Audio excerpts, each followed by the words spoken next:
গরিব মা বাবার পরিচয় দিতে চায় না রিপন মিয়া।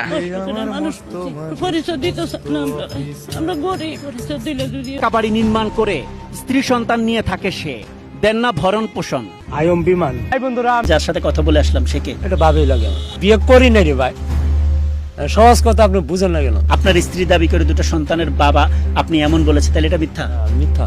অনেকেই তো অনেক কথা বলে, সব মানুষের মুখে ধরে রাখা যায়, এইটাই বাস্তব। I love you. সিরিয়াসলি বলছেন যে আপনার বউ বাচ্চা নাই? হ্যাঁ। যে বাড়িটা দেখে আসছি, এই বাড়িটা কার? ওকে, রইলাম ভাই।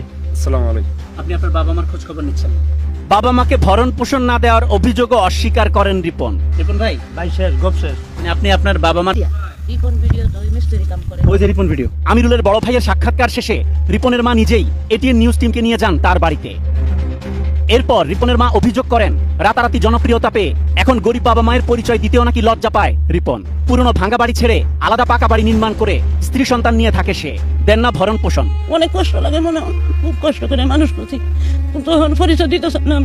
আমরা গরিব, পরিচয় দিলে যদি মান সম্মান না থাকে। ও বাড়ি করছেন, অন্যরা বিল্ডিং করছেন, বিয়ে আমরা করাইছি। বাচ্চা এক ছেলে এক মেয়ে।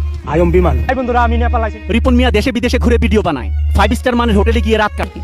সে যখন বড় হয়েছে আরো বড় দোয়া করি আমরা করে, ওর বাপের পেট ছিঁড়া কাজ করতে পারে নাই, এই দুজনে মিলিয়ে দিলে এদিকে বড় সড়ো করছি। রিপনের বাবা জানান, প্রথমে তার সহযোগিতায় ভিডিও বানাতো রিপন, পরে তাকে বাদ দিয়ে অন্য কারো সাথে ভিডিও বানানোর আক্ষেপে এখন ছেলের ভিডিও দেখেন না তিনি। আপনাদের